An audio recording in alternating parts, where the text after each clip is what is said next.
ছেলেটি লিফটে ওঠার জন্য ওয়েট করছিল।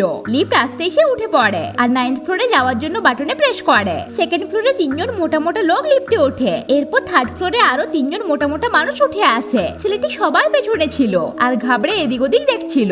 এরপর সে দেখে যে লিফটের ক্যাপাসিটি 2000 lbs। 4th ফ্লোরে আরো একজন মোটা লোক লিফটে আসে। ছেলেটিকে যেন হাতির দলের মাঝে বসার মতো লাগছিল। সে ফোনের ক্যালকুলেটর বের করে আন্দাজে ওজন হিসেব করতে লাগে আর হিসেব করে দেখে যে 2000 lbs এর থেকেও বেশি ওজন হয়ে গিয়েছে। এবার তার ভয় হতে লাগে। লিফটে কড়কড় আওয়াজ হচ্ছিল।